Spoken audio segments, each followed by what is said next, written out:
নমস্কাৰ, মই কৌশিকা। বৰ্তমান মই দিল্লী বিশ্ববিদ্যালয়ৰ ভাষা বিজ্ঞান বিভাগৰ গৱেষিকা ছাত্ৰী। ৰাঞ্চীস্থ শ্যামাপ্ৰসাদ ইউনিভাৰ্চিটি বিশ্ববিদ্যালয়ৰ international documentation centre for endangered indigenous languages and cultures কেন্দ্ৰটিৰ সহযোগত কুঁহিপাঠৰ দ্বাৰা অনুষ্ঠিত নিয়মীয়া অনলাইন বক্তৃতা অনুষ্ঠানলৈ আপোনালোকক সকলোলৈ স্বাগতম জনাইছোঁ।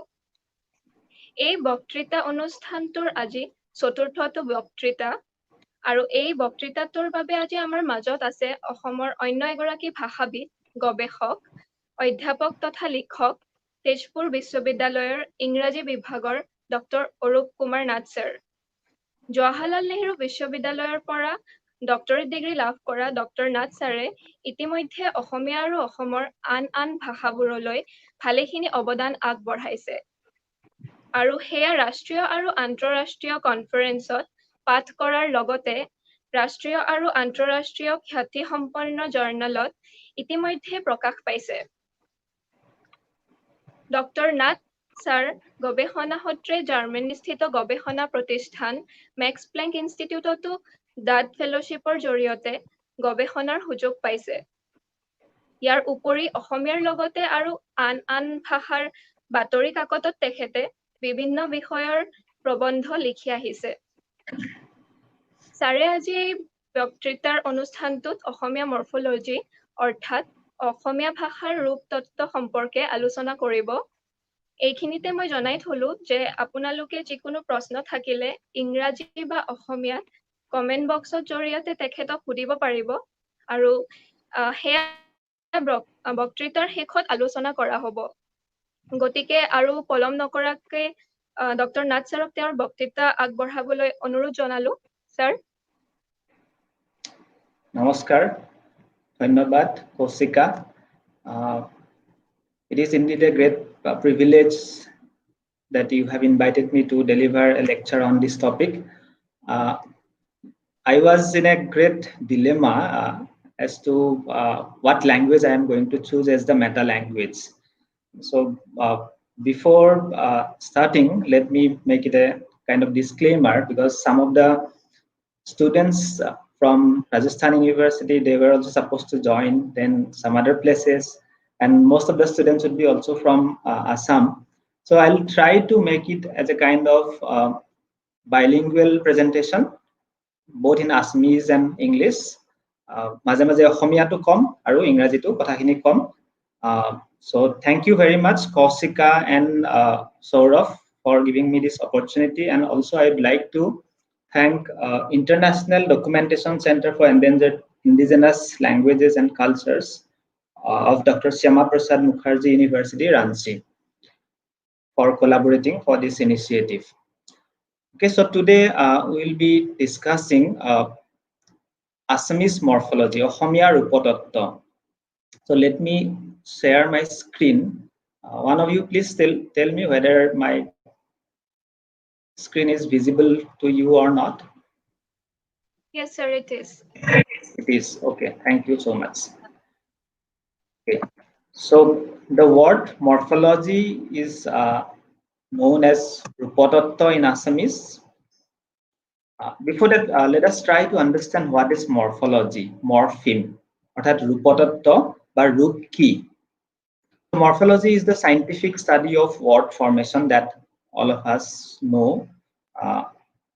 It is the minimal meaningful grammatical unit of a word. Orthat rupur aboyobik got dhonigoto akar ba akriti ase, heibur dhonigoto ba akar ba akriti ase, aru eibur orthobo. At least there has to be a meaning attached to a particular morpheme. Without meaning, we just cannot have a morpheme. And this is a study of patterns of word formation. So any student of linguistics will know how words are organized in a particular language, how words are originated, orthat kor pora ahile shobdo eta, their grammatical forms, on what basis the word class is formed, all are discussed in morphology. So one of the features of morphemes or morphology is that they are not further divisible or analyzable into smaller forms. আমি যেটো মৰফিম পাওঁ সেইটো আৰু তাতকৈ সৰু সৰু অংশত আমি ভাগ কৰিব নোৱাৰো আৰু যদি আমি তেনেকুৱা কৰিবলৈ আগবাঢ়ো তেতিয়াহলে we will just get some noises, we can say. So the units, morphemes are the units of lowest rank out of which words or the units of next highest rank are composed. So they can be considered as the lowest rank in the study of word. আৰু সেই lowest একেবাৰে তলৰ খাপৰ যেটো শব্দাংশ তাৰ ওপৰত আমি এটা এটাকে মৰফিম যোগ দি আমি যৌগিক শব্দ বা তেনেকুৱা ধৰণৰ কমপ্লেক্স শব্দ যেটো আমি কওঁ তেনেকুৱা শব্দবিলাক আমি এটা ভাষাত আমি যোগ দিও. And if we try to break up a morpheme, it loses its identity and it left with some meaningless noises. So there are three concepts in morphology: morph, morpheme, and allomorph. So many a time we use these concepts like morph and morpheme in the same fashion, in the same manner, but there is a slight difference between these two concepts, morph and morpheme. So morph is the physical realization or manifestation of a morpheme. অর্থাৎ আমি যেতিয়া কিবা এটা কওঁ, যেনে ধৰা শব্দ এটা যদি আমি কওঁ ৰাষ্ট্ৰ, এই ৰাষ্ট্ৰ শব্দটো মই কোৱাৰ লগে লগে সেইটো এটা physical realization হ'ল, অৰ্থাৎ এটো সঁচাসঁচিকে মই কৈছো. So that is morph. And when I represent the same morph through other medium, through other means, then it becomes a morpheme. So that is the slightest distinction between morph and morpheme. So অসমীয়াত morph আৰু morpheme প্ৰতিশব্দক আমি ৰূপ আৰু প্ৰাকৃতি বুলি কওঁ. Allomorph, okay, allomorph বা উপাকৃতি, it is the various manifestation of the same morpheme. For example, in English we have the negative article or the negative prefix im.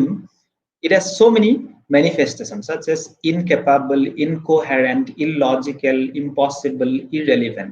If you see all these 3, 4, 5 words, there you will see in each word you have a different shape or different form of the morpheme. So in one it is incapable, in another it is incoherent. It's not simple in, it is incoherent. Then it is illogical, then it is impossible like the original one, then it is the irrelevant. So depending on the word it is attaching, we have a separate form. So that is what we call it as allomorph. Similarly in Assamese also, the negative particle no, it has so many different manifestations like nilikhu, nokoro, nathaku, nekhele, nuhua, nunuma. And you'll see these are all phonologically conditioned. আমি যদি পিছৰ শব্দটো চাওঁ নিলিখু, লিখু, লিখুটোৰ যেটো ৰূপ হে একেটা ধৰণৰ ৰূপ লৈছে নিটোৱে, নকৰো কটোৰ যেটো ৰূপ তেনেকুৱা ধৰণৰ ৰূপ মানে লৈছে নটোৱে, থাকুটোৰ ৰূপটো তেনেকৈ লৈছে. অৰ্থাৎ পিছৰ শব্দটোৱে ডিটাৰমাইন কৰিছে what kind of shape it is going to take. আৰু stem আমি পিছত আলোচনা কৰিম, stem হল শব্দ মূল অসমীয়াত. Let us quickly discuss about the history of morphological research in Assamese. So all of we know Banikanto Kakoti's Assamese, its formation and development. In that book there are mainly two chapters, subfields of linguistics, phonology and morphology. So and the morphology chapter was quite extensive. So and that is the first kind of scientific research on morphology in the Assamese language. Of course, there are some loopholes, some lacunas in the theorization of some of the areas, but still it is one of the best books on morphology, Assamese morphology. Then we have Golok Chandra Goswami's Structure of Assamese, which was published in 1982, is another important book.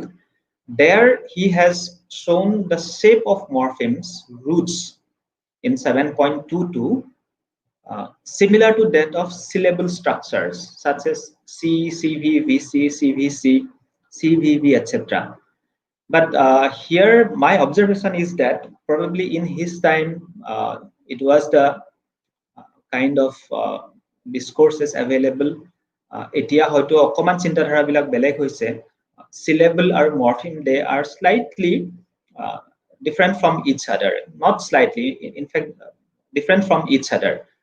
So therefore I completely do not subscribe his kind of description of the morphological shape of the Assamese morphology. Then Kaliram Medhi's Ohomia Bhakhatotto Aru Vyakaran, which was published in 1936. There he tried to establish that Assamese is a descendant of some Vedic dialect, not from Sanskrit or Magadhi Apabhramsa, which is very interesting. And why? Because the dominant discourse about the Assamese language, about the origin of the Assamese language, is that it is a Sanskrit-based language, okay, which has come through Pali, Prakrit, then Magadhi, Apabhramsa. But he tried to, I mean, Kaliram Medhi tried to argue that it was not through Magadhi Apabhramsa, rather through a Vedic dialect, okay, which is plausible to some extent. In our language, we can see so many other features which are non-Sanskritic or non-Indo-Aryan features. So therefore, to some extent, this is plausible. And now it is gaining a little bit of more momentum. Then Devananda Bharali's book, Ohomia Bhashar Maulik Bisar, which was published in 1912, and a study of phonology and the vocabulary of the Assamese language. These are also two important books. There also, he discussed a little bit about morphology, Assamese morphology. Prior to that, we, all of us, we know the contribution of the Christian missionaries such as Miles Bronson, Nathan Brown, okay, that was there in mid-19th century. So their contribution towards Assamese language is also immense. Tarpisot Lilawati Hoikia Bora, Teketor Ohomia Bhashar Rupototto, Tarpisot Upen Rabha Hakasam Saror Ohomia Rupotottor Maulik Bisar. এনেকুৱা ধৰণৰ কিতাপবিলাক অসমীয়া মৰফলজি বা ৰূপতত্ত্বৰ উল্লেখযোগ্য কিতাপ বুলি আমি ক'ব পাৰোঁ আৰু of course there are so many research productions, so many theses, so many MPhils have been written on Assamese morphology in the recent time. Now if we try to see the sources of Assamese vocabulary, we will see that most of the words are Tadbhava words, and also a large number of Tatsama words, Tatsama words and semi-Tatsama words, then Desi and Desas words are very much present in our language. And intense multilingualism has immensely contributed to the Assamese language. As you know, just like any other Indian language, in northeastern part also, we had intense multilingualism, bilingualism in our places. Therefore, languages from different family, they have influenced other languages immensely. So again, Golok Chandra Goswami, he said Assamese has been a borrowing language. So here also I have slight disagreement, because this statement is kind of redundant, because almost all the languages do borrow lexical items from other languages, and it is a quite natural phenomenon. Okay, so there is nothing new about it. In the middle Assamese period too, though in huge number initially, Assamese has nativized many Hindi and other North Indian words. The wars between Ahom and Mughals have enriched the stock of Assamese language, Assamese vocabularies immensely. অৰ্থাৎ আহোমৰ লগত যেতিয়া আমাৰ মোগলৰ যুদ্ধ হৈছিল, তেতিয়া আমি বহুতখিনি হিন্দী আৰু উৰ্দু শব্দ আমাৰ ভাষাত আমি আনিছিলো. But with British, words from English, Persian and Arabic have made an inroad to the lexicon of Assamese. For example, words used in the judiciary, administration, etc., they are the contribution of this group of people. And now as a colonial, I mean, as a country ruled by colonial power, we have so many words, so many lexical items, they are from the English language. Now, if we try to understand the typology of Assamese morphology, we'll see that the Assamese is an inflecting language with agglutinating features.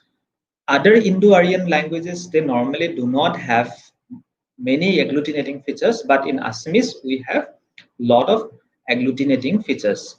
I assume that you know this classifications of different languages, like we have analytical language, then isolating languages, we have agglutinating, inflecting, polysynthetic, synthetic, okay, then incorporating languages. So all those classifications are there. So among these classifications, Assamese will fall under inflecting. So let us try to establish this one, how it is kind of inflecting language. So in Assamese, আমি যেতিয়া কওঁ, what is the word for eat? So most of the time we just answer, or we get the answer that khwa, but that is not the root form. That is the inflected form. So if we see that this word kha, then u, then a. So here we can see kha is the root, then there is a kind of morphophonemic operation. Khar পৰা u, khar পৰা u হল, তাৰপিছত a হৈছে. So a is the agreement marker. So it is for second person, of course, singular, for both singular and plural numbers. Then it also gives information about the present tense. It also talks about the formal context, and most of the time we can observe it for honorificity also. Sometimes we use this a marker. So honorificity is not necessarily to show honor towards the elderly of, elder people of the society. It's not like that. Sometimes we show honor to our juniors also. So here we can see so many information loaded in just one or two morpheme. That's why it is inflecting in nature. এতিয়া প্ৰশ্নটো হ'ল এই যে এইখিনি আমি দেখুৱালো, why it is inflecting, because in one morpheme, that is a, we can see there are more than one information. These are all grammatical information. Now we can further consider another example, porho. When we say porho, it means I or we did. Okay, porho is I or we did. Moi নহলে আমি পঢ়ো. So year morphological breakup to চাও, read, then root for read is the root form. Okay, then this is for first person, both singular and plural. It is used in the present tense, and it also gives information about the context. So how context is important, I'll just show you here. আমি যদি কওঁ তুমি কি কৰা, যদি উত্তৰটো এনেকৈ আহে মই ষষ্ঠ মানত পঢ়ো, so পঢ়ো, সেইটো পঢ়ো আৰু simply মই পঢ়ো বুলি কোৱা, এই দুইটাৰে ডিফাৰেন্স আছে. So সেইটো পুৰা কনটেক্সচুৱেল, এটা কনটেক্সটতে we can use like this. মোক নামাতিবা দেই মই পঢ়ো, ইয়াতেও কনটেক্সটো বেলেগ. ইয়াতে আগৰটোত ষষ্ঠ মানত পঢ়ো, গোটেই বছৰটোত হয়তো ছাত্ৰজনে বা ছাত্ৰীগৰাকীয়ে ষষ্ঠ মানত পঢ়াৰ কথা কৈছে. আকৌ ইয়াতে মোক নেমাতিবা দেই মই পঢ়ো, হয়তো কোনোবা এটা ঠাইৰ কথা কৈছে, মই মোৰ ৰুমটোত বা মোৰ কোঠাত মই পঢ়িম, গতিকে মোক নেমাতিবা. So ইয়াৰ কনটেক্সটো বেলেগ. আকৌ যদি কওঁ মই ইয়াতেই পঢ়ো, so ইয়াতেও আকৌ মই কোনোবা এটা নিৰ্দিষ্ট ঠাইৰ কথা ক'ব পাৰো, বা মোৰ কোঠালিটোৰ কথা ক'ব পাৰো, নহলে মোৰ স্কুলখনৰ বা বিদ্যালয়খনৰ কথাও ক'ব পাৰো. So in all these three manifestations, okay, we'll see different context. So এইবিলাক গোটেইবিলাক grammatical information এটা শব্দতে সোমাই আছে, সেইকাৰণে বা এটা মৰফিমতে সোমাই আছে, সেইকাৰণে Assamese is highly inflecting in nature. এতিয়া আমি যে কৈছিলো this language is also agglutinating. Why? Let us take one example.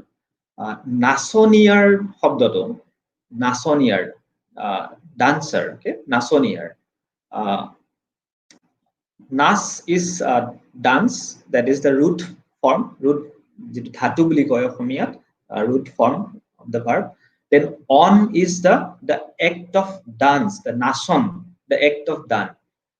ই হৈ গ'ল আমাৰ এজেন্টিভ মাৰ্কাৰ নাচনি তাৰপিছত নাচনিয়াৰটো আমি কেতিয়াবা এডজেক্টিভ হিচাপে ব্যৱহাৰ কৰোঁ অৰ্থাৎ ইয়াতে মৰফিমটো মিনিং কাৰেস্পন্ডেন্সটো স্পষ্টভাৱে ওলাই পৰিছে therefore this is purely agglutinating গতিকে Assamese is mostly agglutinating and inflecting language.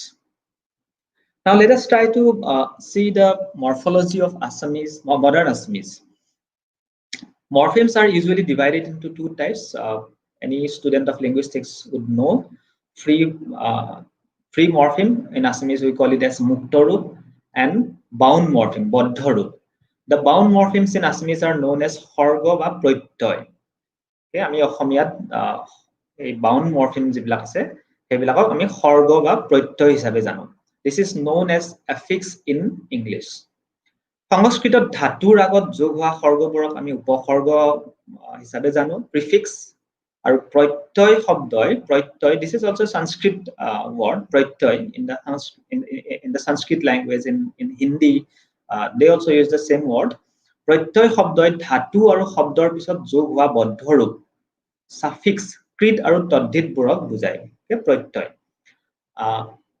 আনহাতে বিভক্তিবোৰক the vibhaktis okay we know them as inflectional morphemes in our languages and stem ami rootor kotha kau stemor kotha kau aru baseor kotha kau stem is shobdomul Assamese bhashabit hokole they call it as shobdomul stem is that part which exists before addition of any inflectional morpheme orthat jikono dhoroner bibhaktimulok morpheme বিভক্তিমূলক রূপ আমি বা প্রাকৃতি আমি যোগ দিয়াৰ আগত যেটো শব্দ থাকে হেতুকে আমি স্টেম বুলি কওঁ and base is that part base is মূল that is that part of word where we can add any affixes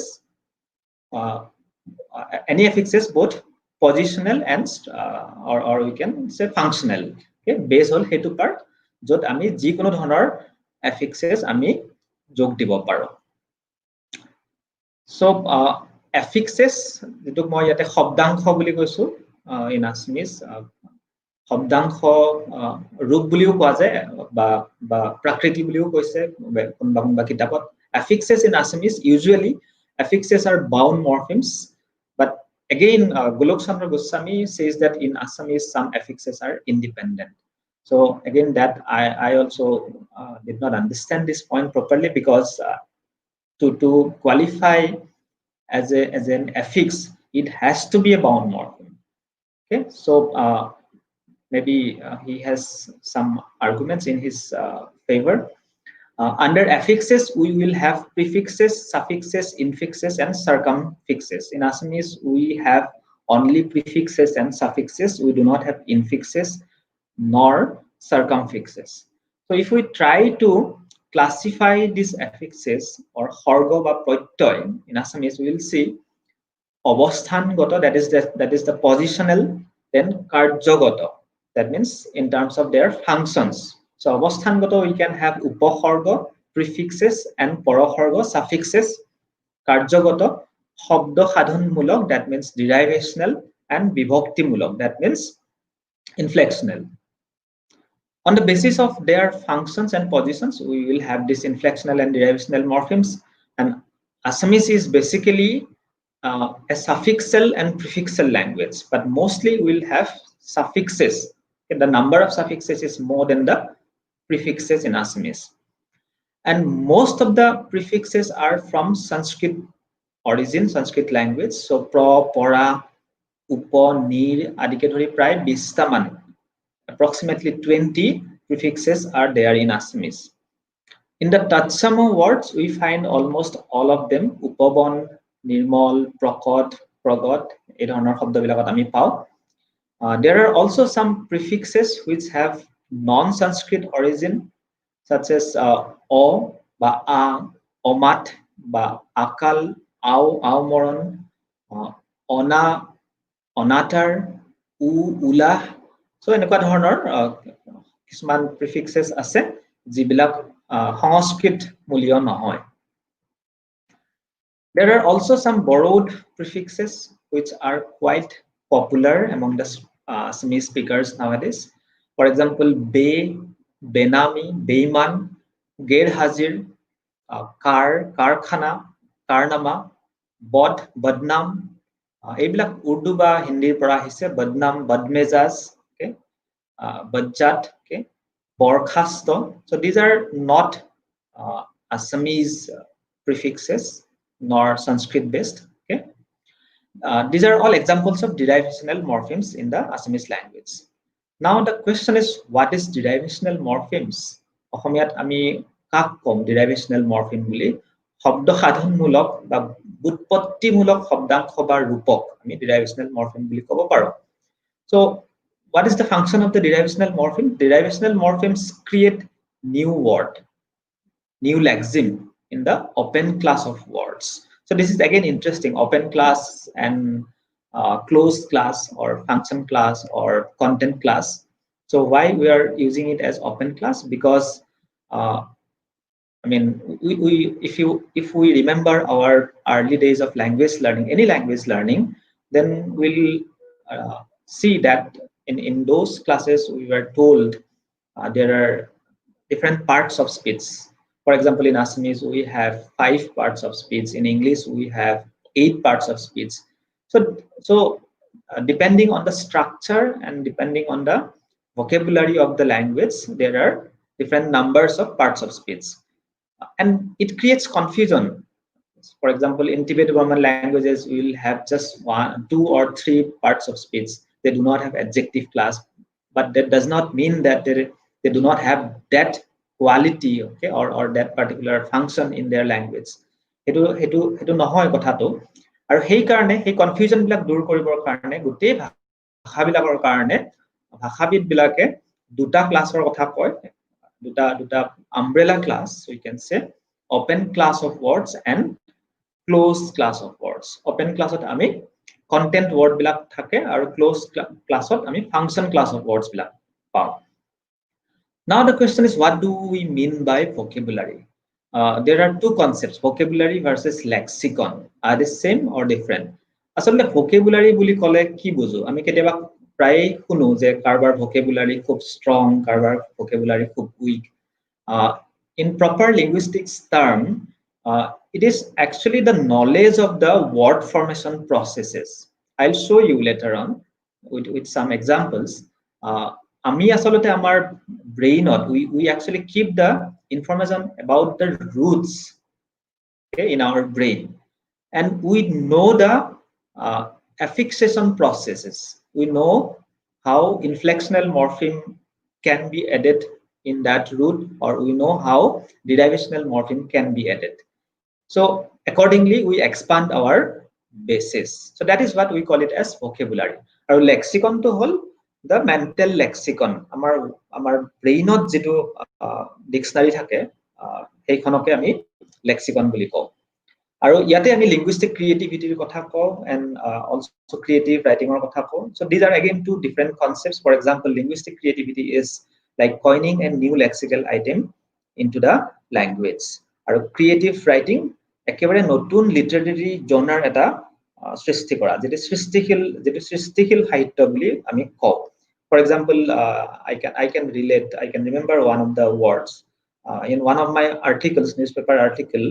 I coined the word uberikoran. For example, uberikoran, I tried to translate this word from the English uberization. So till the time I wrote that article, no one has used that word uberikoran. Now it is gaining momentum. I mean, it is gaining popularity. So teneke eta linguistic creativity boli ami kobo paro. Kintu jetia ami eta kobita likhim, eta golpo likhim, then that is creative writing.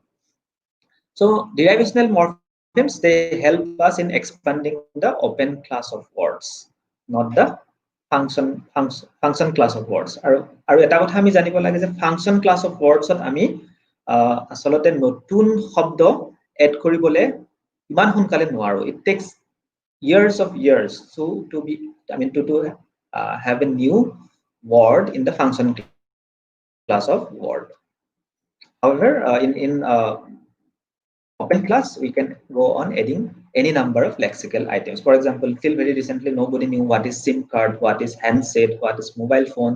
And now all these words are like Facebook, WhatsApp, okay? These are becoming our day-to-day words. So these are all content class of words. Then to understand derivation in Assamese, let's take a few Assamese words. So মই কেইটামান ইয়াত অসমীয়া শব্দ দিছো, আপোনালোকে চাব, যেনে ধৰক অপ্ৰতিষ্ঠানীয়কৰণ। এই শব্দবিলাক অকমান জোৰ জবৰদস্তিকে মই বনোৱাৰ নিচিনা হৈছে, ইমান জনপ্ৰিয় নহয়, কিন্তু তথাপিতো for the sake of this discussion I'm just trying to make it. অপ্ৰতিষ্ঠানীয়কৰণ, অপ্ৰতিষ্ঠানীয়কৰণকাৰী, অপ্ৰতিষ্ঠানীয়কৰণকাৰীবাদ বা অপ্ৰতিষ্ঠানীয়কৰণকাৰীবাদী। এই শব্দকেইটা these are not that popular words, কিন্তু আমি ungrammatical বুলিও ক'ব নোৱাৰো। আমি যদি চাও word formation process ইয়াতে কেনেকে এই নতুন নতুন শব্দবিলাক আহিছে, প্ৰথম আমি যেটো বেস বা root শব্দ হেতু হৈছে প্ৰতিষ্ঠান, okay, প্ৰতিষ্ঠান। So after that we have added প্ৰতিষ্ঠানীয়, then we are adding another morpheme প্ৰতিষ্ঠানীয়কৰণ, then প্ৰতিষ্ঠানীয়কৰণকাৰী, okay, then প্ৰতিষ্ঠানীয়কাৰীবাদ, the ism I am talking about, again who are followers of that ism, প্ৰতিষ্ঠানীয়কৰণবাদী, and finally we can put one negative prefix there, that is অপ্ৰতিষ্ঠানীয়কৰণকাৰীবাদী. So this is how we develop the lexicon of a language. So this is part of our derivational morpheme. আকৌ কেইটামান শব্দ চাও, সাধাৰণ, অসাধাৰণ, auto তাত যোগ দিয়াৰ লগে লগে অসাধাৰণ হৈ গল, সাধাৰণীকৰণ, অসাধাৰণীকৰণ, সৰল, সৰলীকৰণ, সৰলীকৃত, অসৰলীকৰণ, সৰল means simple, simplification, okay, simplified, অসৰলীকৰণ, অসৰলীকৃত। আমি আকৌ যদি ৰাষ্ট্ৰ শব্দটো চাওঁ তেতিয়া দেখিম যে ৰাষ্ট্ৰ means nation in Assamese. So ৰাষ্ট্ৰ, তাৰ পৰা আমি কিমান শব্দ আমি উলিয়াব পাৰো, ৰাষ্ট্ৰ, ৰাষ্ট্ৰীয়, ৰাষ্ট্ৰীয়বাদ, ৰাষ্ট্ৰীয়তা, ৰাষ্ট্ৰীয়তাবাদ, ৰাষ্ট্ৰীয়তামূলক, ৰাষ্ট্ৰীয়কৃত, ৰাষ্ট্ৰীয়কৰণ, ৰাষ্ট্ৰীয়কৰণবাদ, অৰাষ্ট্ৰীয়কৰণবাদ, ৰাষ্ট্ৰহীন আমি ক'ব পাৰো, ৰাষ্ট্ৰহিত ক'ব পাৰো, then ৰাষ্ট্ৰৰহিত, নৈৰাষ্ট্ৰবাদী, ৰাষ্ট্ৰ বিবৰ্জিত, which is a compound here, ৰাষ্ট্ৰ বিবৰ্জিত, নৈৰাষ্ট্ৰবাদীটো নহয়, কিন্তু নৈৰাষ্ট্ৰবাদীটো এটা derivationally হ'ব, ৰাষ্ট্ৰ বিবৰ্জিত, which is a compound, ৰাষ্ট্ৰনীতি is another compound. So this way we can this way we can just go on adding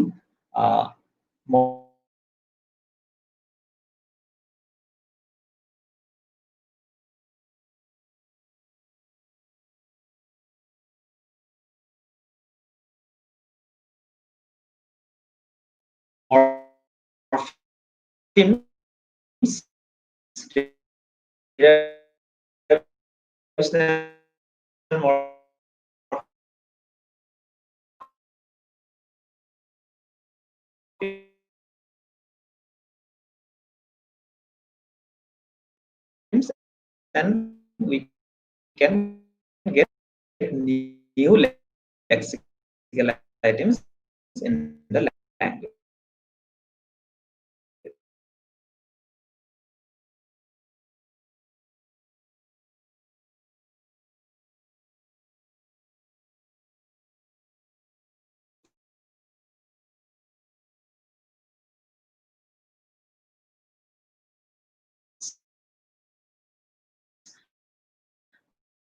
Now, look at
তেনেকুৱা ধৰণৰ কিছুমান মৰফিম হ'ল অক, তাৰ পৰা আমি শব্দ ল'ব পাৰো গণক, অন, গায়ন, অনি, বাঢ়নি, সুমনি, অৰিয়া, পলৰীয়া, ওটা, পঢ়োতা, উৰা, ফেকুৰা আৰু যুজাৰু. So these are all krit pratyayas, suffixes that are added in the verbal roots.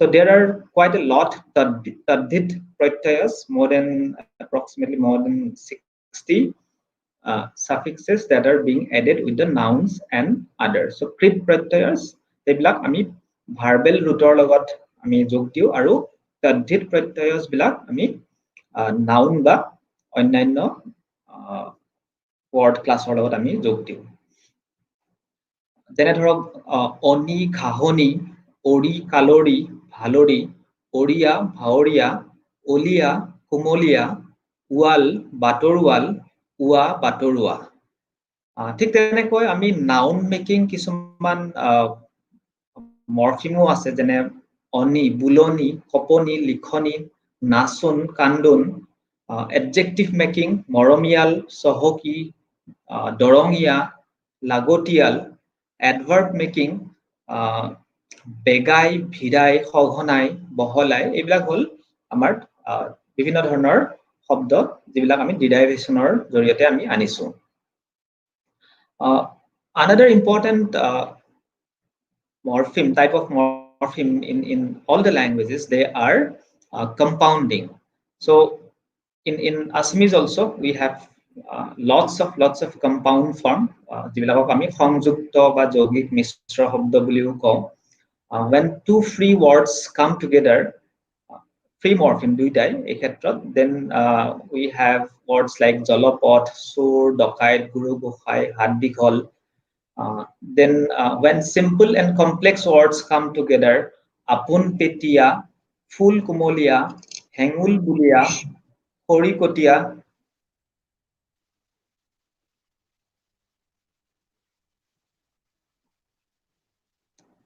Kosika, am I audible? Yes, sir. Yes, sir. Now you are here. Okay. Did I miss a lot of slides in between? So I don't know, something happened. There was some kind of network issue. So I would like you to go back to that slide from there. I think we missed it. Okay, which one can you just tell me? Yeah, you were discussing about Rashtriya, the words. Oh, should I go back? Yeah. Oh, I think we missed. So I have yeah, we missed. Okay, this one. Can you see it now? Yeah. From the last point. Yeah. Okay, all right. Okay. I'll repeat it. Okay, so this is the problem of online webinars. Okay, anyway, so there was some problem, and then the host, I mean, Saurav was, he was hosting, so there was some problem, Okay, all right. Anyway, so মই কৈ আছিলো যে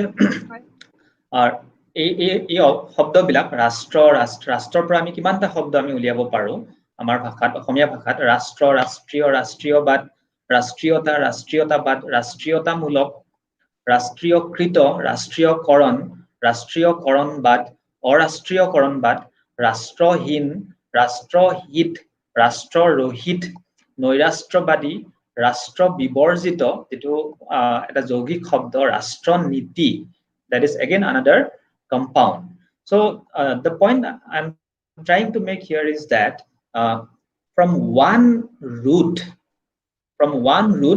we have a series of derivatives okay and that's how we build our lexicon our vocabularies okay so we have horgo and protyoi as derivational morphemes in our language they are either class maintaining or class changing আমি class maintaining বুলি কলে কি বুঝো অর্থাৎ একেটা পদতে যেনে বিশেষ্য পদ বা সৰ্বনাম পদ বা তেনেকে বিশেষণ পদ একেটা পদতে যেতিয়া থাকিব then it is class maintaining আৰু যেতিয়া নতুন শব্দটোৱে নতুন সংঘাৰিত শব্দটোৱে যেতিয়া এটা নতুন পদলৈ গতি কৰে তেতিয়া হলে হেতু হল ক্লাস চেঞ্জিং সো ভদ্ৰ অভদ্ৰ পৰিমেয় অপৰিমেয় এইকেইটা শব্দ যদি আমি চাও ইয়াত আমি এটা মৰফিম যোগ কৰিছো আৰু হেতু একেটা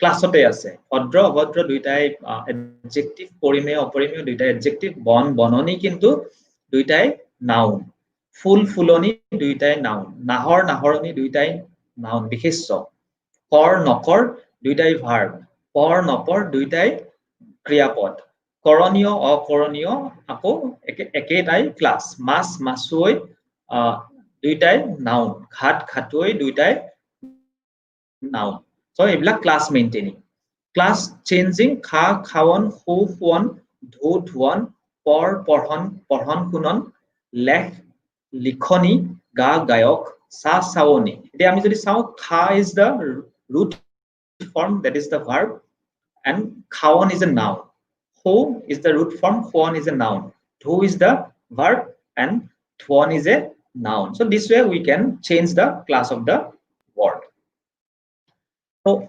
prefixal derivatives in Assamese if we see আমি অসমীয়াত হেকিনিক উপসৰ্গ সংযোজিত শব্দ বুলি কওঁ অ অনা আও এইবিলাক অকাল অনাহুত আওকান বিমৰিশ কু অভ্যাস নাৰাজ না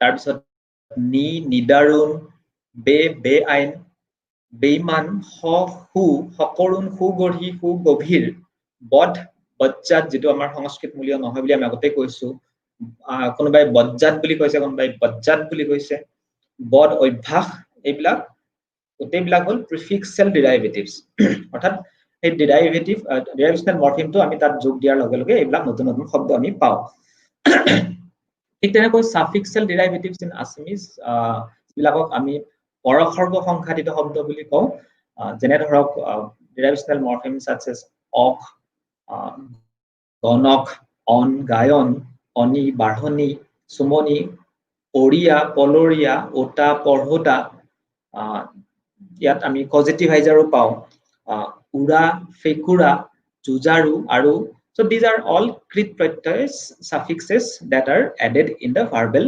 roots there are quite a lot of tadit pratyas approximately 60 and suffixes in the tadit pratyas what happens these are suffixes that are being added with the nouns and others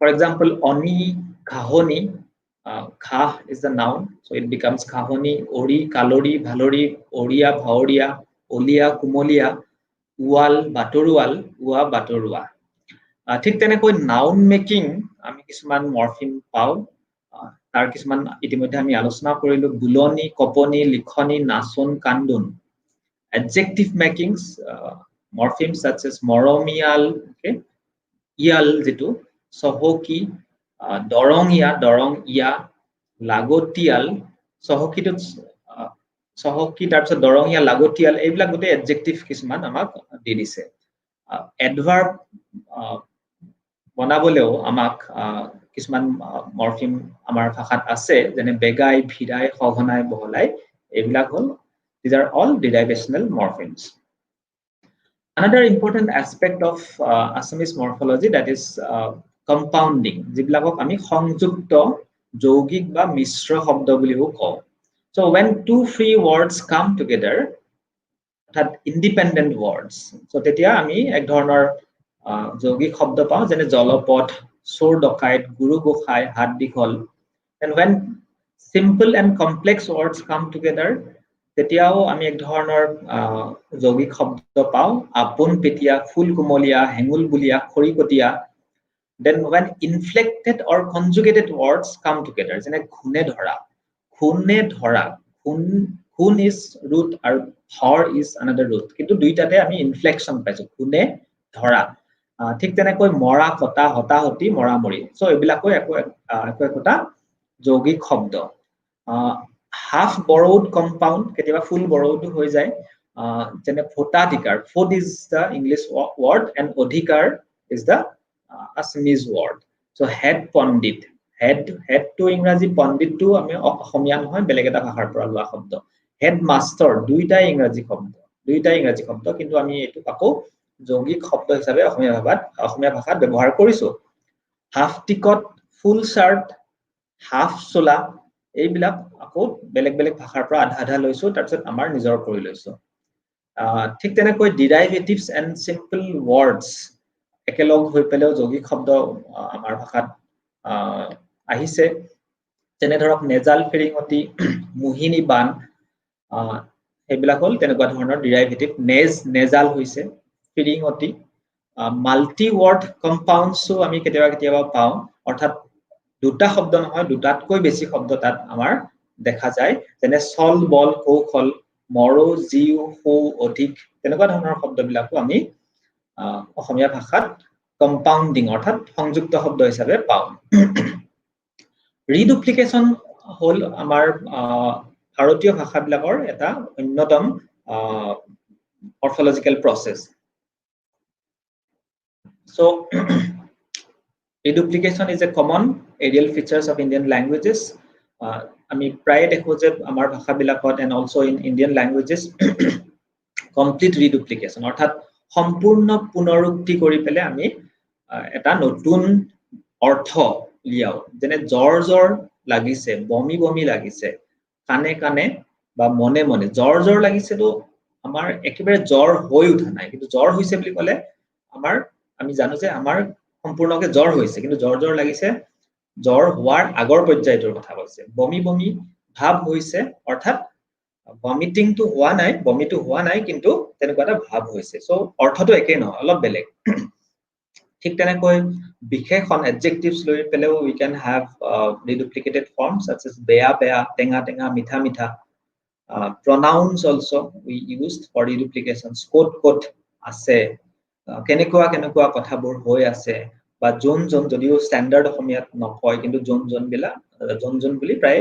কোৱা শুনা পোৱা যায় ঠিক তেনেকৈ ভাৰ্বক লৈও we can have reduplications like kandu kandi kahi bohi thioy adverb we have reduplication with adverbs also lahe ghanai then numerical সংখ্যাবাচক তেনেকুৱা reduplication we have হয় হাজাৰ কোটি participialized formতো আমাৰ পুনৰুক্তি বা অনুৰূপ শব্দ আমি পাওঁ যেনে ধৰক খাওতে চাওতে বহুতে these are all participialized form in the Assamese language and they are all reduplicated forms ঠিক তেনেকৈ we have also have partial reduplication আংশিক পুনৰুক্তি মাছ তাছ চাটা ভাত চাত জাটা জিটি মানুহ দুনু these are all partial reduplication যেনে মাছৰ লগত I mean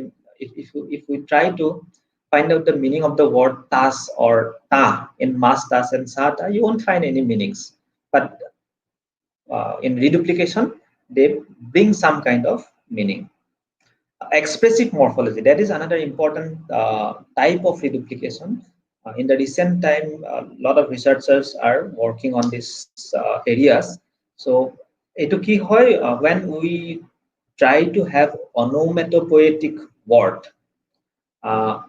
যেনে ধৰক আমি আমাৰ পৰিবেশৰ এটা শব্দ বা এটা এক্সপ্ৰেছন আমি যেতিয়া হেতু imitate কৰিবলৈ try কৰো then we can have this kind of morphemes morphology টিকটিকিয়া টিকটক গুপ হুম কেৰমেৰ সম জিৰ যেনে জিৰ কৈ নিজৰাৰ পানী বৈছে বৰষুণ হুৰাই আহিছে এই যে শব্দটো বা মানুহ বা আৰ্মি গুপগুপাই আহিছে এই যে জোতাৰ বা ভৰিৰ শব্দটো সেইবিলাককে আমি ইমিটেটিভ যেটো শব্দ অনুকৰণ কৰি পেলে যেটো শব্দ আমি উলিয়াও এটোই হল আমাৰ এক্সপ্ৰেছিভ মৰ্ফোলজি তেনেকৈ আমাৰ বহুতবোৰ শব্দ আমাৰ ভাষাত আছে ঠিক তেনেকৈ এডিশন অফ সিমান্টিক্যালি জিৰোড ওয়াৰ্ডস সিমান্টিক্যালি জিৰোড মানে পিছৰ শব্দটো এই পুনৰুক্তিৰ বা অনুৰূপ শব্দত পিছৰ শব্দৰ কোনো অৰ্থ নাথাকে যেনে সুসুক সামাক তিহিল ঘিলা হিতমিতা খদমদম পিছৰটোৰ বৰ বিশেষ একো অৰ্থ নাথাকে সো সেই কাৰণে আমি কৈছো যে semantically zeroed word forms and these are also quite popular reduplicated forms in our languages now coming to inflectional morphemes in Assamese probably by now you are quite aware what is inflectional morpheme so inflectional word formation is a word formation that expresses grammatical distinctions like number, singular versus plural, tense, then person, and case, among others. It doesn't result in the creation of new lexemes, words, but merely changes the grammatical form of lexemes to fit into different grammatical context.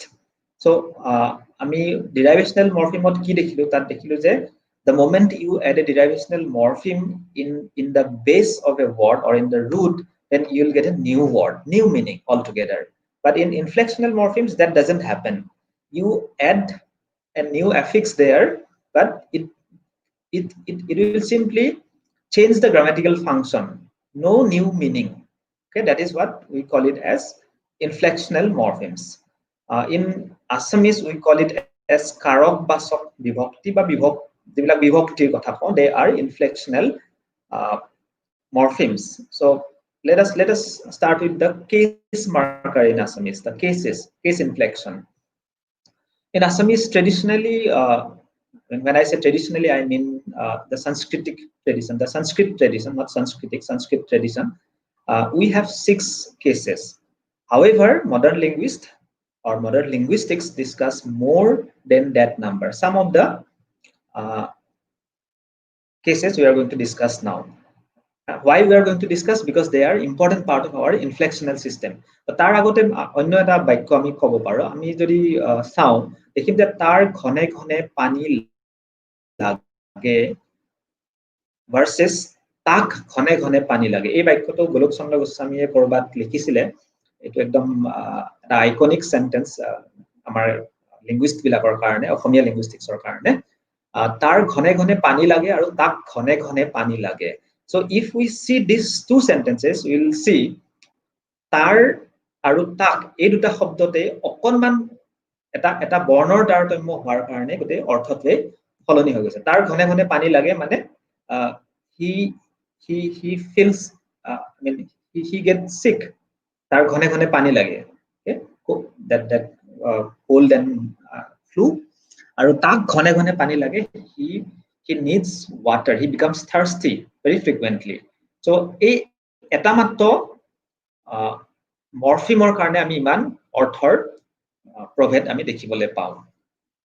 So সেইকাৰণে inflection এই দুটা আছিলে ইনফ্লেকশনৰ উদাহৰণ। সেইকাৰণে inflection is so very important in any language.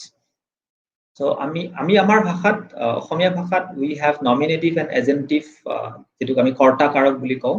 তাত আমি কি দেখো, NPs, noun phrases with 2 arguments take the case marker. সকৰ্মক ক্ৰিয়াৰ কৰ্তাত ই সংপৃক্ত হয়। তেনে ধৰক ৰামে ভাত খালে, ৰামে ভাত খালে, এইটো এটা agentive marker here, ৰামে ভাত খালে বা nominative here. ৰাম আহে, কিন্তু ৰাম আহেত আকৌ আমি এই কাৰকটো আমি দেখা নাই, কাৰণ ইয়াত এটা মাত্ৰ আৰ্গুমেন্ট আছে, এটা মাত্ৰ যুক্তি আছে। কিন্তু হিতাই কান্দে আকৌ তাত আকৌ ইটো আমি দেখুৱাইছো। এইটো অকমান আকৌ মানে এক্সেপশন বুলি ক'ব পাৰি। তাই ভাত খালে, ইয়াত আকৌ তাই ভাত খালে, ৰামে ভাত খালে এইটো আছে, কিন্তু তাই ভাত খালে এইটো নাই, কাৰণ ইয়াত ইটো যেহেতু ইতিমধ্যে আছে, সেইকাৰণে আকৌ এইটো তাত আমি লগোৱা নাই। কিন্তু তাৰ অৰ্থ এইটো নহয় যে তাত কেস এসাইন হোৱা নাই। Then we also have নিৰংকুশ কাৰক, absolutive case marker, case. Like many languages, Assamese too has some verbal forms in transitive and intransitive which show the same verbal form. For example, ba bhangil, ইয়াতে আমি কোনো ধৰণৰ case assign হোৱা দেখা নাই। লৰাটোৱে বা ভাঙিলে বা ভাগিলে, তাতো আমি কেস আমি দেখুৱা নাই। দৰজাখন ভাঙিল বা বতাহে দৰজাখন ভাঙিলে, তাতো আমি কোনো ধৰণৰ এক্সপ্লিসিট কেস আমি তাত দেখা নাই, কিন্তু হেতুক আমি কৈছো যে হেতু অ্যাবসলিউটিভ বা নিৰংকুশ কেস তাতে আছে বা কাৰক আছে। আৰ্গেটিভ কেস, যেটো স্বয়ংক্ৰিয় কৰ্তা বুলি কয়, এইটো আসলতে বহুতেই কয় অসমীয়া ভাষাত আৰ্গেটিভ আছে নে নাই, whether Assamese is an argative language or not, but it is there. In Assamese, when the subject is hidden and the object determines the case assignment, then we have the argative case. When ধৰক বৰষুণ দিয়ে বুলি কওঁতে, বৰষুণ কোনে দিয়ে সেইটো আমি নকওঁ। পিছত যেতিয়া আমি কওঁ মেঘে বৰষুণ দিয়ে, তেতিয়া এই যে এটো সেইটো হল আমাৰ আৰ্গেটিভ কেস। কিতাপ কিনে কোনোবাইতো কিতাপখন কিনিব লাগিব কিতাপ কিনে এই যে ৰামে কিতাপ কিনে বুলি কওঁতে ৰাম এ হেতু হল আমাৰ আৰ্গেটিভ কেস মাৰ্কাৰ ওকে আৰ্গেটিভ মানে আমি কলো নহয় এইমাত্ৰ স্বয়ংক্ৰিয় কৰ্তা ঠিক তেনেকৈ একিউজেটিভ অবজেক্টিভ কেসও আমি যেটো আমি কৰ্মকাৰক বুলি কওঁ in Assamese the one which talks about the verb or the one which makes the verb complete ৰামে সীতাক দেখা নাই শিক্ষকে ছাত্ৰ ছাত্ৰীক পাঠদান কৰা নাই Ram has not seen sita so এই যে কটো আছে সীতাৰ পিছতে বা ছাত্ৰ ছাত্ৰীক কটো যে আছে these are the accusative and objective cases in Assamese ঠিক তেনেকৈ ইনস্ট্ৰুমেন্টাল কেস যেটো আমি কৰণ কাৰক বুলি কওঁ the one which is used to accomplish a task হাতেৰে খালু পেনেৰে লিখিলু তাৰ দ্বাৰা কামটো কৰিলু কৰৱালু ইয়াৰ জৰিয়তে জনোৱা হল এইবিলাক হল আমাৰ ইনস্ট্ৰুমেন্টাল কেস অৰ্থাৎ কিবা এটাৰ জৰিয়তে কামটো কৰাইছো হাতেৰে পেনেৰে দ্বাৰা বা তেনেকে জৰিয়তে these are all instrumental cases associative case সহযোগ কাৰক এটো আমাৰ ইমান গভীৰভাৱে আলোচনা হোৱা নাই it indicates the meaning association যেনে আমি যদি কওঁ দেউতাকৰ হৈতে বা লগত পুতেকো আহিছে so that means it is association হৈতে then we also have another type of case that is elative case অভিমুখ কাৰক spatio-temporal direction indicated by this type of case marker যেনে ধৰক অসমীয়াত এই পিনে দি মোৰ ঘৰ এই পিনে দি direction the okay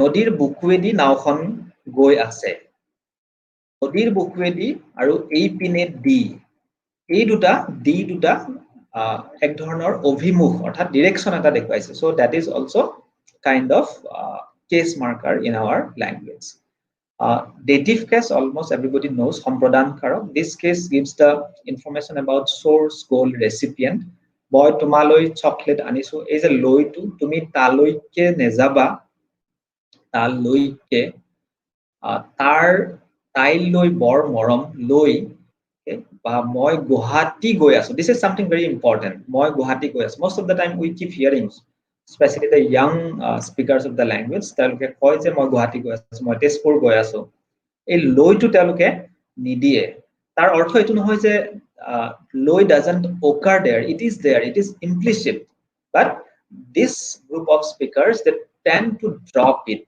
okay? But the case is very much present similarly genitive case সম্বন্ধবাচক যেটো কথা আমি কওঁ এটা দুটা শব্দৰ মাজত এটা বাক্যত দুটা পদৰ মাজত সম্পৰ্কজনিত অধিকাৰ দেখুৱাবলৈ এই কাৰক ব্যৱহাৰ কৰা হয় between two classes of words যেনে ধৰক মোৰ ঘৰ ৰটো আমাৰ দোকান সিহঁতৰ চোতাল এই যে ৰটো that is genitive case and these are all inflectional morphemes remember locative case অধিকৰণ কাৰক it indicates the position or location যেনে তোমালোকৰ ঘৰত আছে তোমালোকৰ ঘৰ প্লাস তো মোৰ টেবুলত বা মোৰ হাতত একো নাই so these are all examples of locative cases and why I am discussing all these things because inflectional morphemes are very important part of our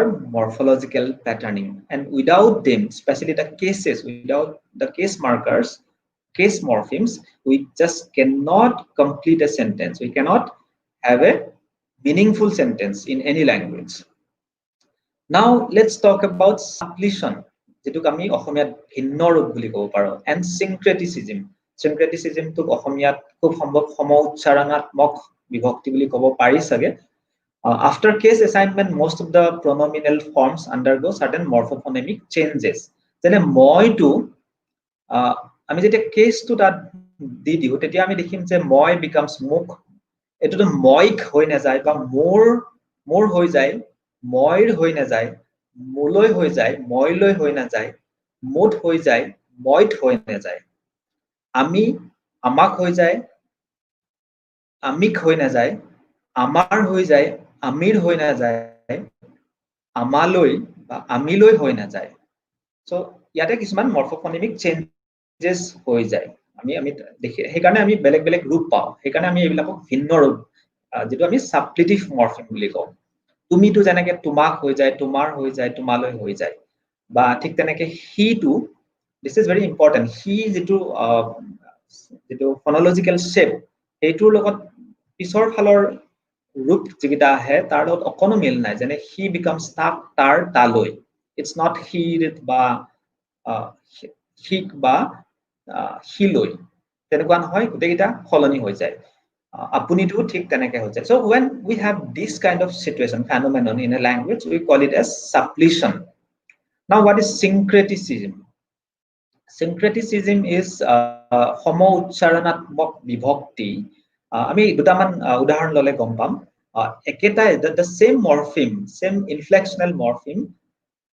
occurs in different position and function differently যেনে ধৰক ৰামে খাপডাল মাৰিলে ইয়াতে এ two হল nominative case ইয়াতে assign কৰিছে আকৌ একে ধৰণৰ এ অন্য এটা বাক্যত মাকে সৈতে ওলাই গল here it is associative case ঠিক তেনেকৈ ঘৰে ঘৰে ভোট মাগিছে ঘৰে ঘৰে ভোট মাগিছে এ আকৌ আমি ব্যৱহাৰ কৰিছো that is again locative case so when we have this kind of phenomenon or this kind of situation in a language and most of the inflecting languages have this particular phenomenon like Latin Sanskrit okay Hindi also probably so we call it as syncretism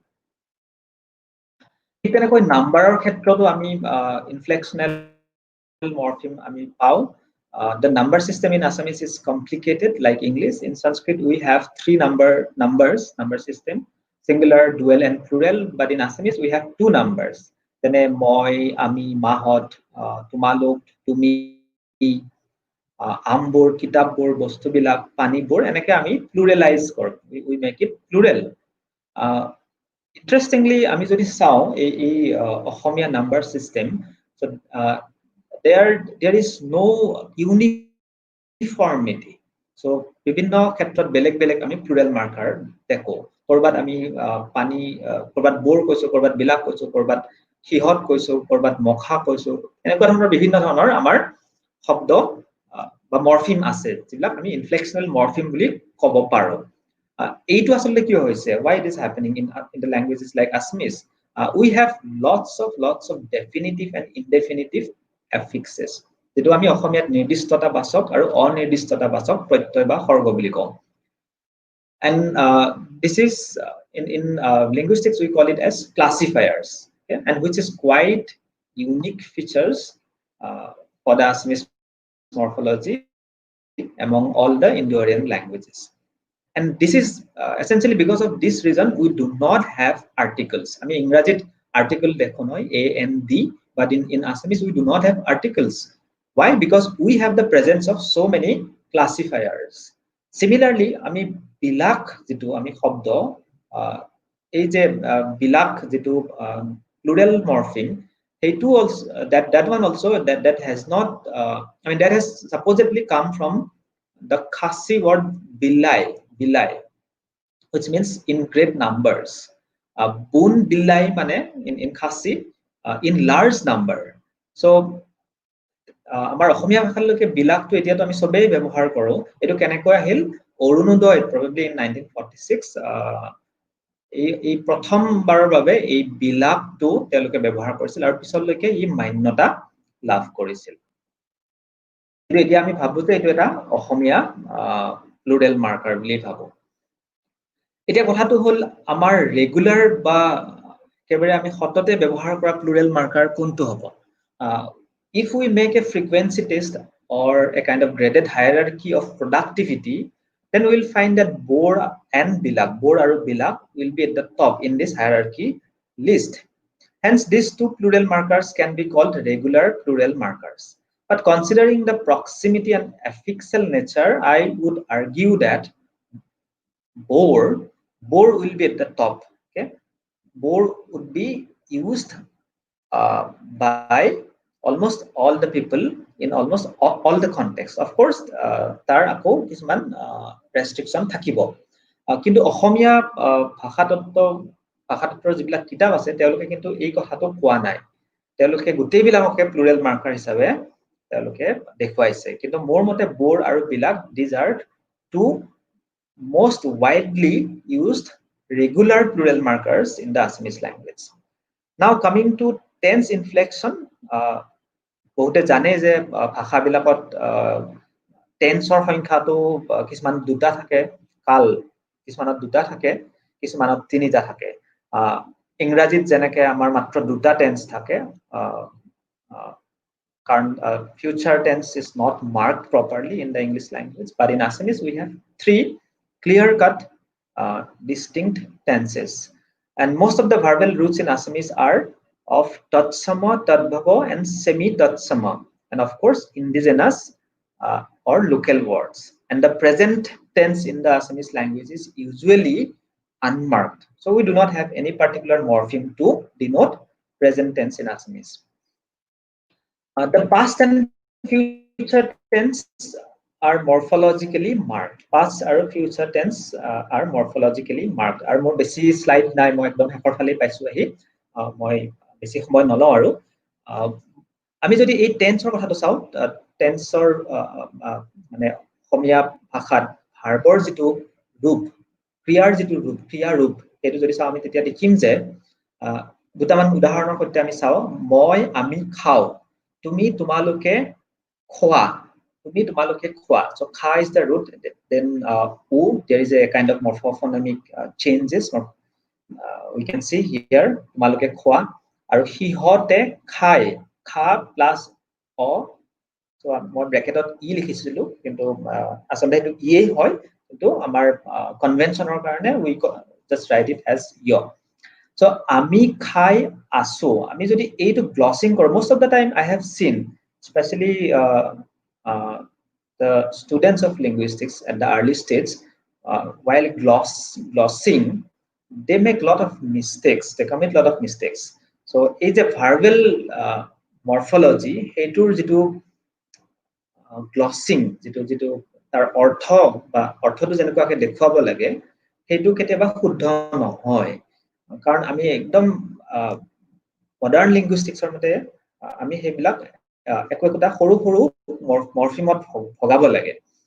আমি যদি এইটো চাওঁ, আমি খাই আছো, আমি খাই আছো, এইটো প্ৰথমতে আমি কি লিখিছো, খা is the root, e is the non-finite form, as is the aspectual markers because it talks about continuity, progressive form, and u is the agreement marker, which is for first person singular and plural.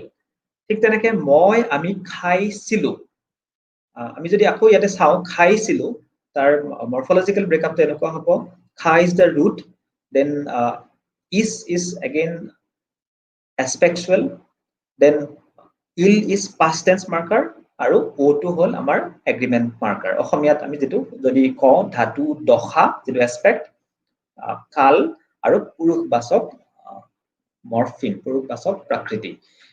তুমি তোমালোকে পঢ়িছিলা, তুমি তোমালোকে পঢ়িছিলা, এটা শব্দ যেন লাগে কিন্তু কিমানটা মৰফিম আমাৰ ইয়াত আছে, কিমানটা ৰূপ ইয়াত আছে। por is the root, then is the aspectual marker, il is the past tense marker, a is the agreement marker.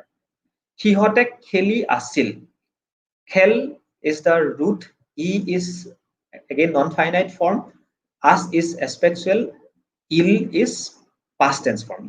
ইয়াতে কিন্তু আমি আকৌ agreement markerটো we are not using it, this is we are keeping it as optional, কাৰণ তেনেকেও আমি অৰ্থটো আমি লব পাৰো।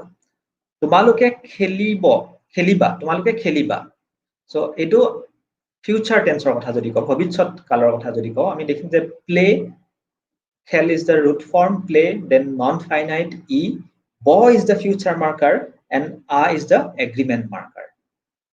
মই খেলি থাকিম, মই খেলি থাকিম, play, খেল, e is non-finite form, thak is stay, again which is a grammaticalized form, we can call it as grammaticalized form, e is again non-finite form, and mo is the future marker.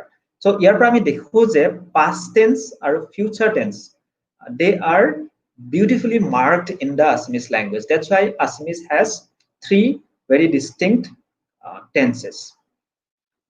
Some inflectionals in Assamese indicate various state and meaning of the verb, such as mood and modality. কেতিয়াবা আমি potentiality ক্ষেত্ৰত আমি কওঁ সামৰ্থ্যতা, যেটো কওঁ যে ক'ব, দিব পাৰো, ক'ব পাৰে, দিব পাৰে। Then desire, desiderative ইচ্ছাবোধক যেটো কওঁ আমি ক'ব পাৰো, যাব বিচাৰো, বিচাৰিছিল, খুজিছে, খুজিছিল।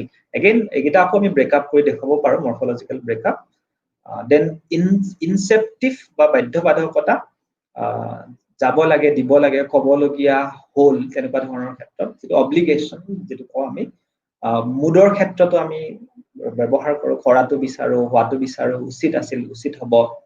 Then causativization, উৱা, causativization কাৰোবাৰ কাৰণে কোনোবা এটা কাম হয়, যেটো আমি কওঁ, যেনে কৰোৱালে বা খুৱালে বা কৰালে, তাতে আমি মৰফিম এটা ইউজ কৰো।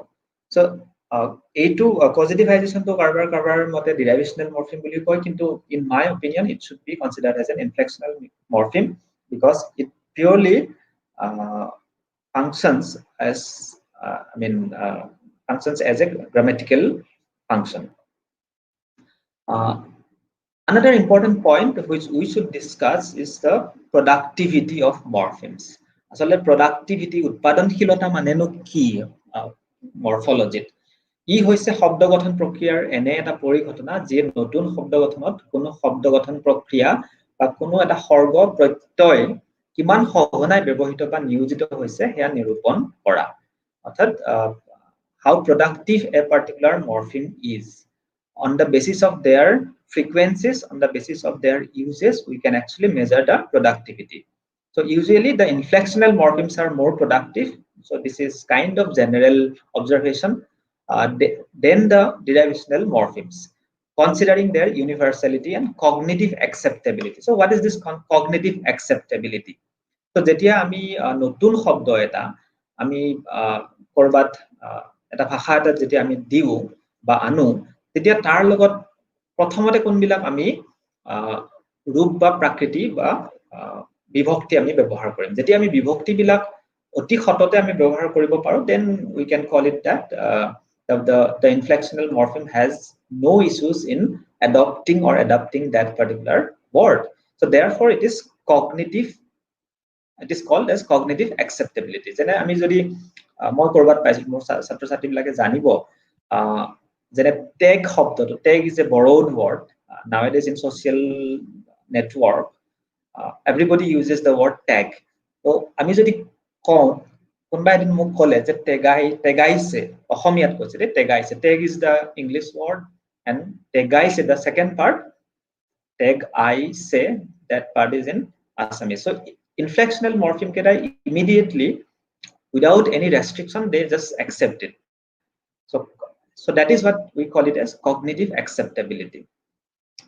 In Assamese, considering the frequency and semantic priming, we can see ranges of productive derivational morphemes. যেনে ধৰক কৰণ, অনি, ইয়া, এইবিলাকো আমি productivity-টো বা উৎপাদনশীলতাটো আমি তাত জুখিব পাৰো। So productivity scale, as per the Hancock Dictionary 2016, which was measured by one of my research scholars, Pinky Moni Gayon. She is working on this particular area.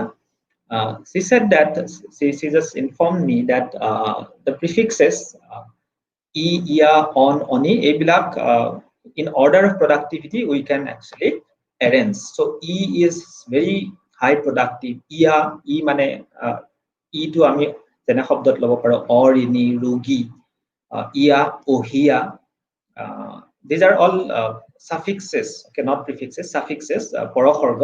Then on, oni, যেনে আৰ্জন, কুন্দন, কপনি, খাটনি, উৱা, অনা, ঠিক তেনেকে কলপটুৱা, খৰুৱা, খেলনা, পাওনা, আল, অহি, কুবাল, তেজাল, চলাহী, মদাহী, আৰু আমি, জোৱাৰু, লেখাৰু, অখৰামী, ভণ্ডামী. So আমি productivity যদি এটা স্কেল এটা উলিয়াও, এটা যদি hierarchical scale এটা উলিয়াও, তেতিয়া দেখিম যে e is highly productive. Ia is, that will be followed by ia, then that will be followed by on, that will be followed by oni. So this way we can have we can measure the productivity of morphemes. Similarly, prefix also, we can see this level of productivity. O is very productive according to Pinky. Oppo is then little bit less productive. Ni, then that will be followed by B, dur, ni, ku. In the words like Odharma, Okhadu, Opoman, Opozok, Nirbol, Nirdok, Durbol, Durjuk, Nimat, Nidok, Kumon, Kukhakon. And these are a very important thing. I mean, until and unless you have a very good corpus, online corpus, অৰ্থাৎ ইয়াৰ সমল থাকিব লাগিব, সমল বিলাক কোনোবা software এটাত আমি যাতে চলাব পাৰো, ঠিক তেনেকে সেইবিলাক পৰ্যাপ্ত হৈ থাকিব লাগিব, তেতিয়াহে আমি প্ৰডাক্টিভিটিটো আচলতে আমি উলিয়াব পাৰিম বা উৎপাদনশীলতা উলিয়াব পাৰিম। আমি যদি ম্যানুয়ালি কৰো, it takes lot of our time. Now I'll just quickly say a few words regarding the morphological differences between Eastern, Central, and Western Assamese. So most of the time what we do, whenever we talk about the language, we actually try to represent the standard variety of the language. We forget the non-standard varieties, okay? But that is not descriptive linguistics. We must bring the other varieties as well. So our Assamese bhashato আমাৰ western বা central বা eastern এনেকুৱা ধৰণৰ তিনি চাৰিটা আমাৰ উপভাষা আমি দেখিবলৈ পাওঁ। সো সেইবিলাকতো ইনফ্লেকশনাল মৰফিম, ডিৰাইভেশনাল মৰফিমস সেইবিলাক বেলেগ বেলেগকে আমি ব্যৱহাৰ কৰা দেখো, অৰ্থাৎ পাৰ্থক্য আছে। ফৰ এক্সাম্পল বহুত আছে, মই জাষ্ট দুটা তিনিটামান কম। At accusative and dative cases we can see ক, অক, যেনে সীতাক, ৰামক, তাই মাকলৈ ঔষধ লৈছে, বা তাই মাকক লাগি ঔষধ লৈছি। So in one it is লৈছে, মাকলৈ, আৰু in another মাকক লাগি in the Western variety of the Assamese language. So here makok is overlapping to represent both the cases with the addition of postposition. Similarly, instrumental or associative cases or khetroto, we can see this distinction. For example, ere versus ore, bahere versus bahore, hoite versus hote, hote versus hoti, tair hote versus ramor hoti geisi. Okay, teneke ami pray ko amar Western varieties bilakot. At verbal inflection and conjugation level also we can see some kind of distinction. Jane jabo in Eastern or Standard Assamese, jabo in Central Assamese, jabu. Okay, koribo, korbo, and korbu. So this way we'll find some kind of morphological differences. At agreement markers level also we have pindhile in Standard Assamese, pindhilak, ঠিক তেনেকে মাতিলে মাতিলাক বা মাতলাক, দিলে দিলাক। খুব perfective মাৰ্কাৰ্সৰ ক্ষেত্ৰতো আমি চাওঁ কেতিয়াবা কৰিছে versus কৰছি, change in morphonemics where we can see a deletion of the e sound. Then plural markersৰ ক্ষেত্ৰতো যথেষ্ট পাৰ্থক্য আছে, বৰ বিলাক in Standard Assamese, then hot, gela, gila, khopa, mokha. Okay, these are in the non-standard Assamese. Relative correlative word or khetroto tenekwa dhৰণৰ structure khetroto ami we can see a lot of differences. For example, in Standard Assamese we have quote, jot, okay, relative correlative structure, jar, tar, whose, jetia, tetia. Kintu Western variety bilakot ami jahe tahe, jethen tethen tenekwa dhৰণৰ morphological differences bilak ami pao. Lexical level to আমি যথেষ্ট পাৰ্থক্য দেখিবলৈ পাওঁ, যেনে ধৰা যাই আছে তো কোনোবা ঠাইত গে আছে বুলি ক'ব, গামোচা তো কোনোবা ঠাইত মুকসা বুলি ক'ব, এছাৰি তো কৰবাত লৰু বুলি ক'ব, কণী তো কৰবাত ডিমা বুলি ক'ব, এৰাল তো দহৰাক বুলি ক'ব কোনোবা ঠাইত, থপাত তো টাংখু বুলি ক'ব, লৰা ছোৱালী তো আপা আপি বা লিকিৰা ঝিয়া, এইবিলাক ডিফাৰেন্সেস আমি দেখো।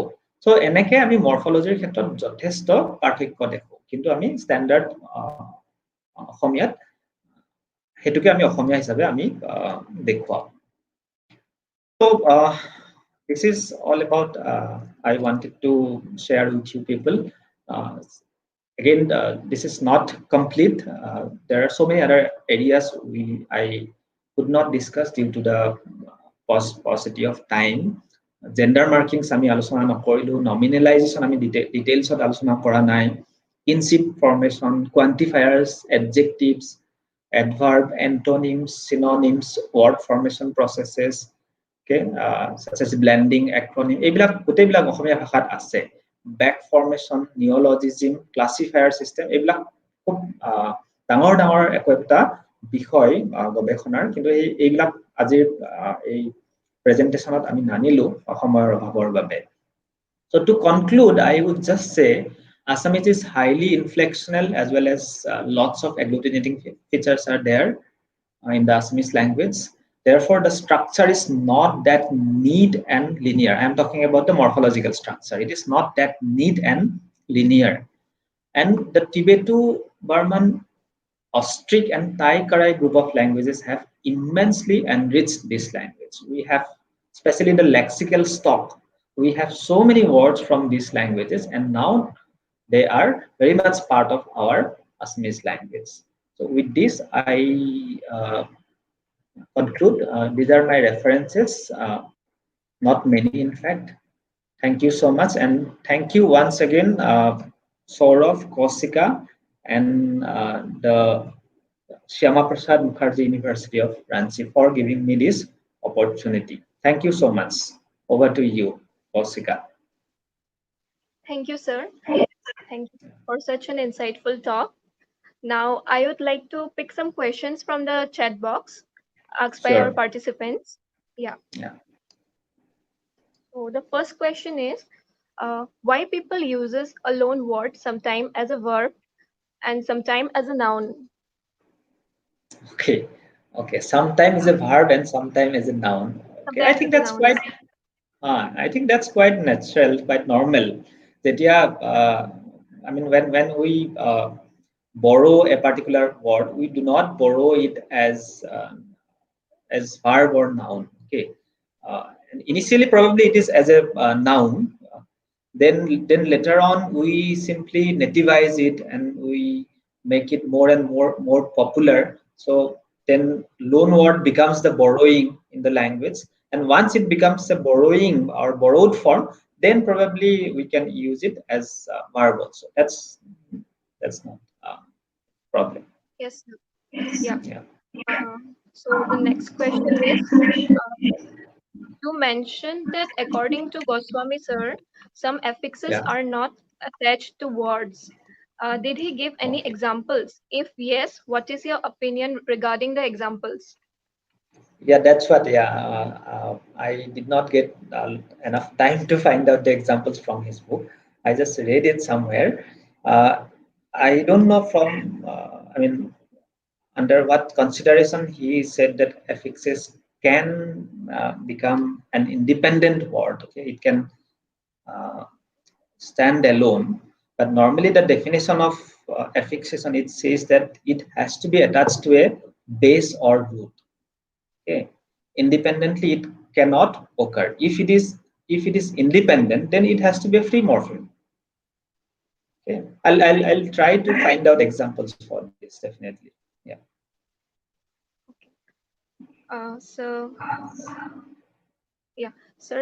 Next question is, can you please Yeah. explain a little more about semantically zeroed words?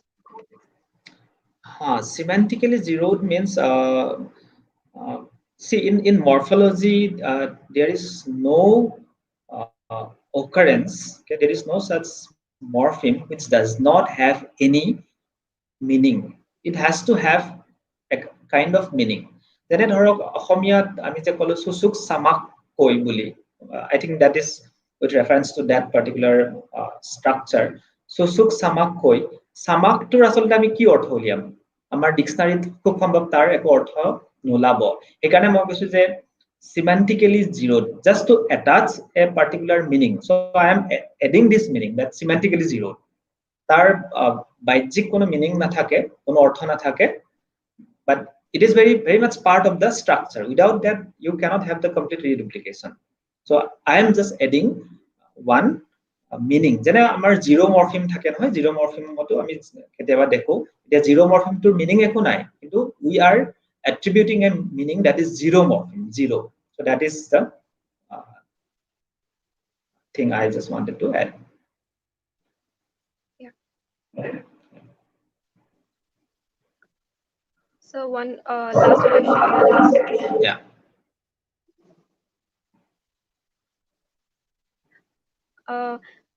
Since Assamese is a split ergative language, isn't the a marker an ergative marker? Because many papers suggest nominative marker is null. Nominative marker is none.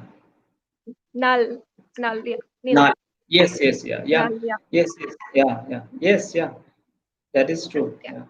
Yeah. Mm-hmm. Yeah. Okay. So we'd like to end our session. Thank you very much, sir, for all the answers and for the wonderful talk. I would also like to thank all the organizers and our participants. Thank you for your support and encouragement in the initiative. And for next updates, please visit our Facebook page and join the WhatsApp group. And sir, we would again like to have you. Sure, sure. And thank you very much for having me on your lecture series. It was a kind of different experience for me also. Okay. Yeah. Yeah. Okay. Thank you Thank you, so sir. much. Thank you. Yeah. Thank you.